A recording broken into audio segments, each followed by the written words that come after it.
Hey, yo, it's Dominic D'Angelo. It's Rumor and Innuendo. I'm of adfreeshows.com, podcast, Heat Wrestling, and Studio One Sports.com. I'm here with Mr. Robert Karplis, WD Creative _ish.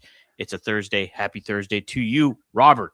Happy Thursday. Yeah, I didn't get to log in until the countdown had already started, so I was not prepared for how loud Dom was going to be, Sorry. or how turned up my headphones were. So I'm seeing stars right now, and one place I don't think I saw stars was on last night's episode of Dynamite, but we'll get there in a moment. We'll say hi to the folks joining us. Cammy Star says, after morning all, who didn't have Ciampa going all elite on their bingo card? This guy right here, Willie Thornbrew, says, back again for another riveting edition of Rumor and Innuendo. Still looking for something interesting to watch on Thursday night television. Probably a shot that he's taking at TNA, though I believe the new season of Shrinking came out yesterday, so that's probably what I'll be watching this evening. I need to tune into that. I love Harrison Ford. You haven't seen Shrinking at all? No, it's an Apple Plus show, right? I don't have Apple Plus. Oh, yeah, that is a treat right there. There's a couple good things. I'm that pluribus. Keep wanting to add the E in front of it. Good show as well. Hey, real quick, is Harrison Ford good in that though? Like, Harrison Ford's excellent. It's the best Harrison Ford I've seen in quite some time. Like, he actually gives a hoot. That's awesome. Okay, so it's fun to watch because he's a good actor who made the mistake of winding up in a movie that he couldn't escape for a very, very long time, and it's tough. And every time he tries to reinvent himself, people look at him and they're always going to be like, "That's the dude from 6 Days, 7 Nights." That's the dude from Witness. Witness is a great movie. Witness is a great movie. Mm-hmm. Hey, it's the guy from Regarding Henry. Yes, we could keep going down this path. We really says, good after morning, R&I. TK must have been chomping at the bit for his latest signing. That was quick. Wanna Breeze says, hello, R&I. Made it just in time for the countdown. He and I both, Devin Dowling, who I hope the family's doing better, said, yo. Someone who wrote, that's Ray Owens. Never mind. I'm sorry. So it's fine. Devin Allen says, Dynamite was good in my opinion. Main event was awesome. Mox and Kenny had the exact same match though. Yes. And that's not a bad thing. And I don't think it is. I also feel incredibly old. 69305 said, new Poppy album just dropped. So WWE's PLE music is set for the next 2 years. Miss when PLE themes actually hit, like Rock Austin at WrestleMania 17. I have no idea what Poppy is. I thought that was a soda brand. I think that's what 6ix9ine means.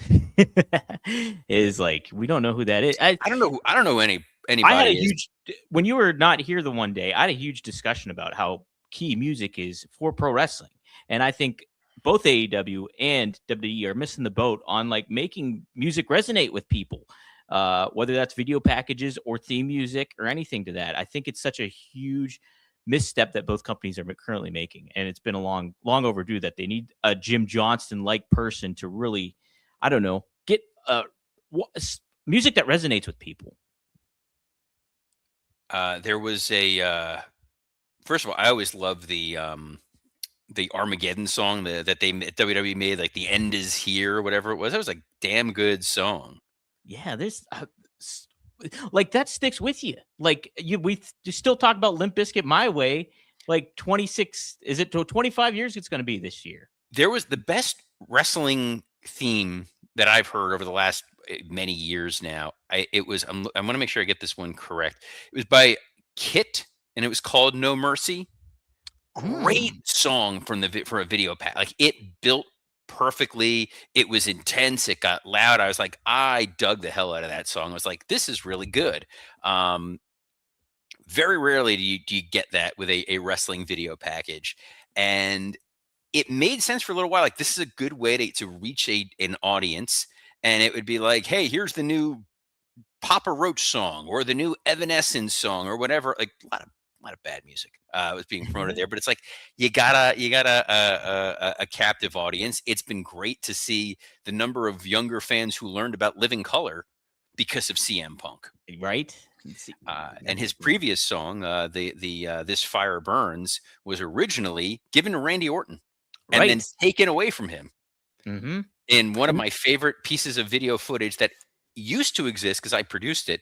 I don't know where it sells. We did a fake pay-per-view in New Zealand. Okay. So we turned it into it was Road to WrestleMania pay-per-view because we filmed a house show and they're like, can we turn it into a special? And we gave Randy that song.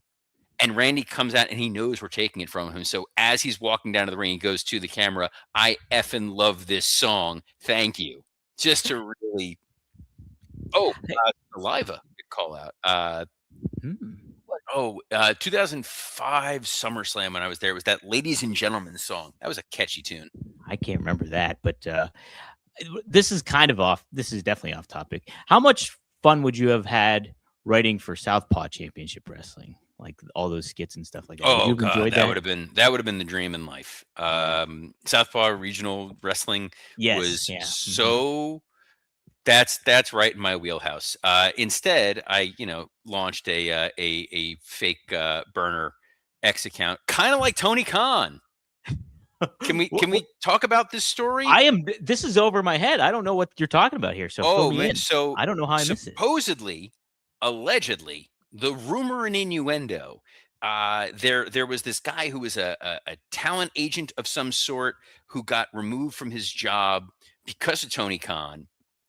There's a lot of machinations to it that he claims Tony Khan had a burner account that was like Ron with a whole bunch of numbers after it, that tweeted a lot of pro AEW stuff, a lot of very insidery business things that only somebody within an NFL team and within AEW would have known, potentially some anti-Zionist tweets that were put out of this. Like, this is crazy incendiary stuff. Would not surprise me if Tony Khan didn't have a burner account that he was using, which has been an accusation that they've made against AEW, that they've used data farms and that they've created a lot of accounts to create this fake buzz online.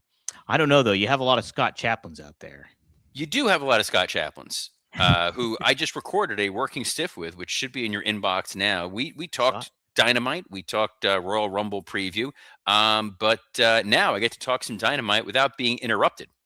Yeah. Hey, let's do it. Are you wearing a hat within a hat? It's very confusing. A hat within a headband. Yeah, I was going to the gym and I ended up not going to the gym yet, so I'll go to the gym later. But, what a rivet! That was riveting. That's right. You got to give you context. I'm a journalist, Robert. Look, by the way, 69305 needs to be banned forever from the show. Are you sure? Because this is what he had to say, and I'm not necessarily against that, Robert. Here's what I love, Tom. I know there's a live audience watching this right now. There's a number of people who listen to this podcast later on audio format, have no idea what 69305 even wrote. And you put it up on the screen, not even long enough for people to read it. Oh, sorry. And then it went away. So he wrote, best theme ever used at an event is I'm so excited. Hit it, Dom. I'm so excited, and I just can't hide it. I'm so excited, and I just can't hide it. All right. Now I'm excited to talk some Dynamite, Robert.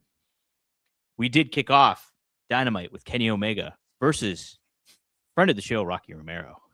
My goodness, Rocky Romero got annihilated in what was a camera angle of the year for pro wrestling. He looked dead. Robert. Man, I thought when they announced this match was not going to be a 5-star classic. Call off the award shows. Match of the year. Rocky Romero, Kenny Omega, main event anywhere, in any gymnasium, in any high school, in the greater Poughkeepsie region. Ooh, Poughkeepsie. I get what they were trying to do, but there are so many other people you could have put into this spot, especially because Kenny just got done saying last week, I'm done with the Don Callis family. And I was like, this is great. Let's move on. And then they immediately give someone to the Don Callis family. Every match on this show involved the Don Callis family in some form or fashion. Yeah. Like, is it, well, not the women's title match, but yes, everything else I think did, right? Everything else involved the Don Callis family except for the women's title match. But there is still Marina Shafir who's floating out there. That's a good point. And who's not part of the Don Callis family. I don't know why I just brought her up. Oh, she's Death Riders. She's part of the Death Riders who are feuding with the Don Callis family. To your point, it's so confusing as to who lies with who and what are they, baby face or heel? It's a big egregiousness I take with this past episode here. But yeah, Robert. Then we had a little confrontation with all the featured players and what is So the I wanna world title hold on. I picture. just want to point something out. So 69305, who's now Mhm. just taken over our show, said it's like the Heenan family back in the day. So the reason that the Heenan family worked was it was such a shorthand for a lot of these guys that didn't get a chance to cut promos or couldn't cut promos or for house shows that if Mhm. Bobby Heenan was there or Jimmy Hart was there or Mr. Fuji was there, it was a good shortcut for who to cheer, who to boo. If they come out with Bobby Heenan, you boo them. In 2026, you don't necessarily need that. And what I thought was so confusing was, is Don supposed to be good at his job or bad at his job? And I say that because most of the guys that he represented failed in their missions on the show. And then there's a lot of tension within members of the Don Callis family. So it becomes tricky of like with Heyman, Heyman is always successful. The Yes. bloodline, the vision. And when they're not successful, there are immediate ramifications and adjustments. Mhm. The opening match, Rocky Romero loses to Kenny Omega clean. They've got 42 guys in the Don Callis family. Nobody comes out there and somehow interferes. Right. The only thing I like about the match is it's short. I think they need to do much more shorter matches. So, Well, they definitely, Rocky Romero is definitely short. After this match, one thing that they did that was good, and then they did bad consistently throughout the show is they idiot proofed this opening segment. So if you're just tuning in casually, you learn from this opening segment Kenny Omega, Hangman Adam Page, Swerve, Andrade are all going after the world title. And the most important thing in any wrestling company is who is your world champion? And we've Mhm. criticized AEW that they weren't doing a great job of that. Now the focus is everybody wants to be champ. That worked for me, Don. Yeah, I agree with you on that. And they did it at the end of the show too. I was gonna get. Yeah, I was gonna get. That's why the symmetry, man. It's all about the symmetry. all about the symmetry. It's all about the memories, man. Sorry, I just can't hardly wait. Speaking of symmetry, we have symmetry between Hologram and his clone, El Clone. Missed a match. You missed a match. You missed a match. I'm begging. You missed the other main event at any high school gym, anywhere in the Oh my Shreveport, God, I did. You're Louisiana right. area. John Moxley Wow. and Ace Austin. Yes.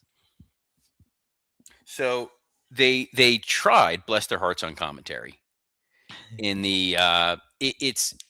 Have you read David Foster Wallace? No, I didn't. I did So- have the book for a time being. The Infinite. He had a couple books, but Infinite Jest. One of the things that's wonderful about Infinite Jest is there are a number of footnotes, and the footnotes are meant, in some ways, just to be entertaining, in some ways to kind of eliminate all sins of things that might not have been thoroughly explained. That is Excalibur on an episode of Dynamite. Ace Austin comes out and he's trying so hard to be like, oh, it's Ace Austin. He's won a number of matches on Ring of Honor, and we've seen him compete elsewhere, and this is his Dynamite debut, but you've seen him all over the world, and what a talent. Like, they spent a lot of time trying to make it seem like Ace Austin is very important. And we talked about, we like Ace Austin. We've seen him wrestle elsewhere. I've worked with Ace Austin. I didn't understand why he was sort of debuting on Dynamite, getting a shot at the Continental title or Mhm. Eliminator, whatever. Eliminator. And then Moxley beats him. And then Takeshita comes out and they confront each other, which made me think, I'm going to do the camera thing. I thought to myself, self? I can't do it without the labored breathing that he would have. But if Takeshita wanted a shot at Moxley, I'm pretty sure he could have just called up Tony Khan and been like, hey, give me this spot instead of Ace Austin. Yeah, and Takeshi would have more of a case than Ace. So- Willie Thornbrew throwing at it. Mhm. Bobby Heenan was the greatest wrestling manager of all time. Comparing him to anyone else is an insult. Bobby Heenan is an all-timer. Bobby Heenan is I mean, that is a fundamental key piece of my wrestling fandom. Yes, The Heenan family were consistently unsuccessful. correct. They were. And I would dare say Heenan's stronger position was on commentary. Mm-hmm. His managerial skills were absolutely fantastic, but put Bobby Heenan on commentary all day, every day, and I'm going to be the happiest man in the world. No doubt. I mean, he had great chemistry with Nick Bockwinkel, but that was AWA. So, But he did what? Look, he was fine as the manager of Flair and Perfect, and they would give him, every whatever, like you're going to go out there and manage. At one point, he managed the Brawler, the Brooklyn He did. Brawler. Yeah. That's right. Well, yes. So we did actually have a title match, Robert. It was a TNT championship match. Mark Briscoe took on El Clone. And wow. Good match. It was a good match. I'm not gonna lie Match about was that. totally fine. Again, Yeah. El Clone, not super established, but at the same time, Briscoe's TNT title run has been sort of inconsistent with how he's been on TV. Like, he was off TV for most of the Continental Classic. Yep. And I like him as a defending champion. Me too. But the post match was very, very funny. Okay, explain. I thought it was well done, but explain. Over on World Wrestling Entertainment, the global phenomenon that's going to be running. Isn't that the World Wrestling Federation, Robert? That's the worldwide leader in sports entertainment, but they lost to a panda, so not a thing anymore. Obviously, the U.S. title Open Challenge has been generating a tremendous amount of interest, a lot of really great matches. One guy who kept seemingly hanging on the cusp of getting that U.S. title shot was Tommaso Ciampa.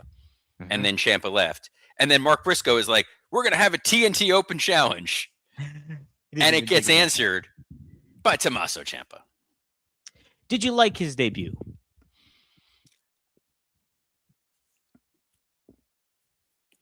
I thought the production value was excellent. Okay. It felt like a big moment.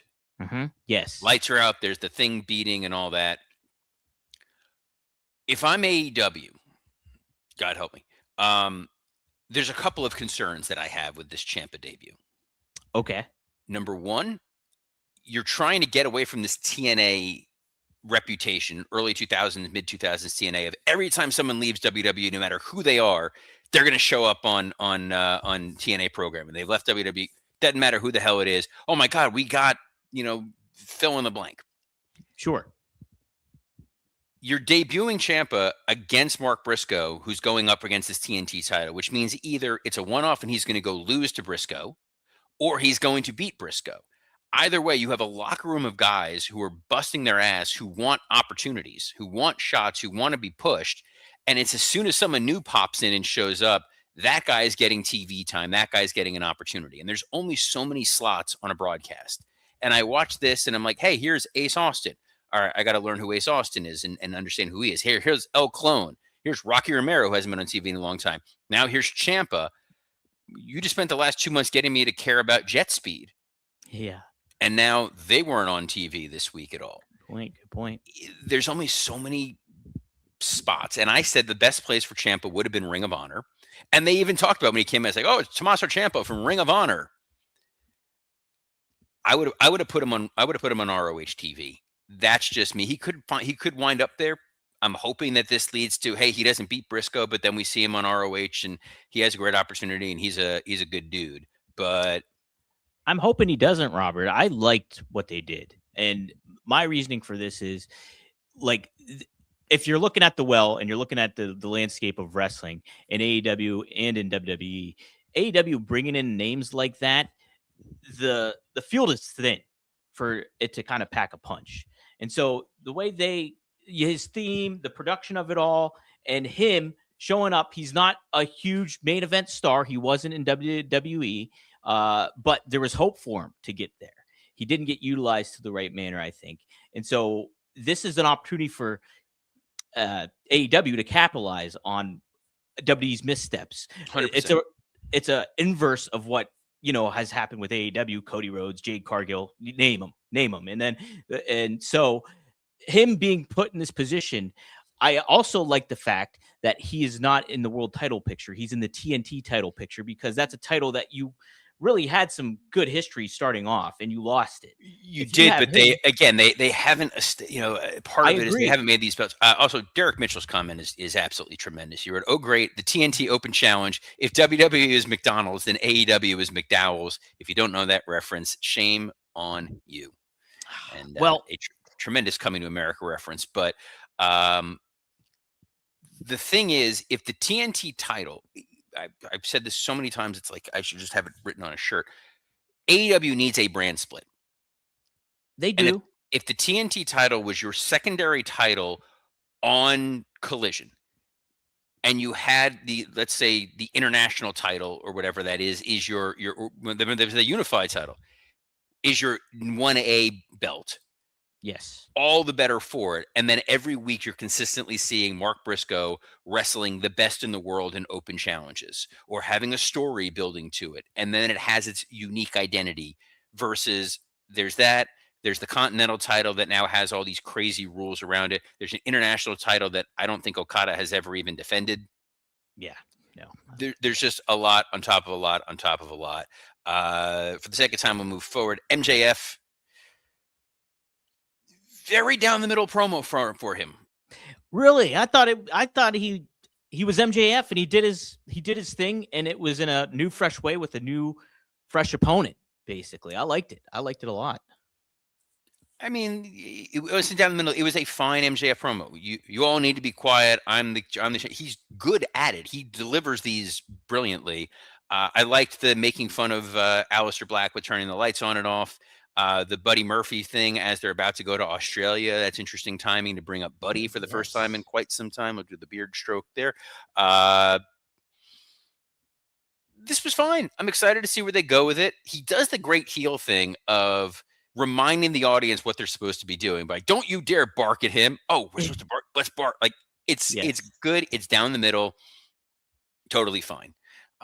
Him and Brody, I've booked him and Brody before. They have good chemistry. It's going to be a lot of fun. Good. We're going to get my favorite kind of match, Tom. It's an eliminator match. Mine too. You put an eliminator match above a world title match, I'm all for it. Disappointed in what we got next. Thekla versus Chris Statlander. Okay, I am too in a certain way, but I want to get your take first. We didn't get a Sisters of Sin promo. Oh, that's right. They got sent to the back, Robert. We've been sent to the back, to the dark. Enter the darkness. Sisters of Sin. This was a feud that has been built for months. Mm-hmm. And then they just blow it off seemingly here in a random match in the middle of a show. And then move on to all new people. Thekla is a unique character. She's very good in the ring. She's more interesting than Chris Statlander in a lot of ways. Yep. Why couldn't you have saved this for maybe your signature Las Vegas show or the Australia show or the pay-per-view instead of this town that they're calling Austin, Texas, but it ain't Austin, Texas? Yeah. Look, they booked themselves in a corner again with this match. Like, not me. Book any. Don't put this on me. No, I said they. You said you and then they, whatever. You, Robert, you did it. I blame you. Thekla deserves better. No, she's so talented. She's got a charisma, personality, presence, and you're just making her part of the glorified job squad. It feels like. I don't like it. I don't get it. I think it was it was weak. It was limp. And guys, hey, you already know what time it is. It's time to level up, and Blue Chew just dropped something crazy. I'm talking next level championship belt gold-plated energy. Blue Chew Gold is the newest innovation for the #1 chewable ED brand. This ain't your grandpa's little blue pill. This is the 4-in-1 beast incarnate that's setting the gold standard for performance. We're talking 2 ingredients for blood flow to keep that rocket pumping, mixed with apomorphine and oxytocin to turn up the arousal and connection to your brain and body. And we've got a special deal for our listeners. Get 10% off your first month of Blue Chew Gold with code RUMOR. That's promo code RUMOR. Visit BlueChew.com for more details and important safety information. And we thank Blue Chew for sponsoring this episode of Rumor and Innuendo.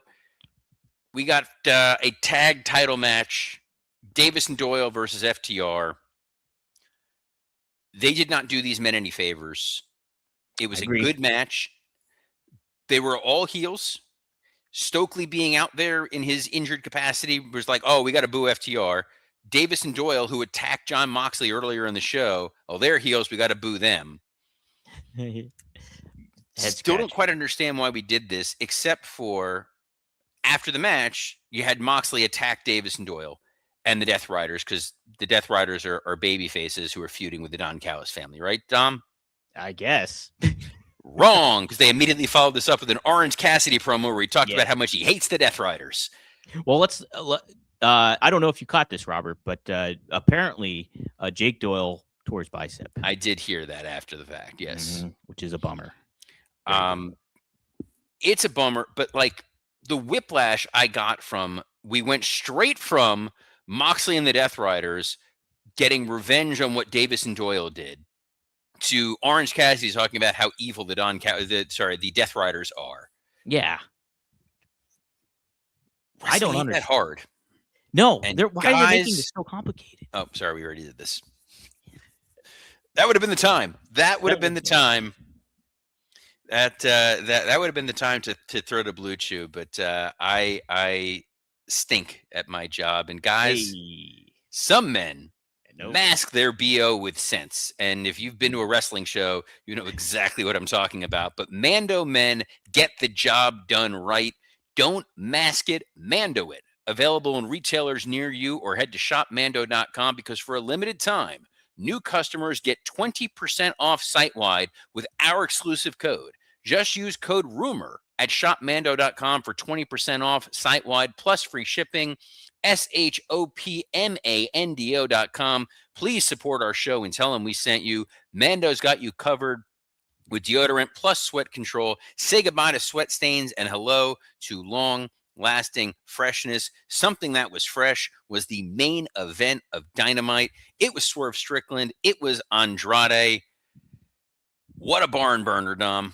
This was a great match. My favorite AEW match of the year so far, for several reasons. Those guys have really good chemistry together. Obviously, both are talented. Did you forget the Rocky Romero match at the beginning of this show? Jeez, I did. Dang it. But I did like how they handled Andrade. I think ongoing issue that both companies have had with Andrade is how to handle him and book him and position him in the right manner. Him going ringside and getting girls' numbers, and then like girls handing him like lipstick and all that kind of stuff. It's really, I think it adds something that, if you don't have a manager for him, it gives him some added charisma that I think he kind of exudes, but doesn't necessarily always get across on the microphone. So I thought that was great for him. And I thought it was great how he won too.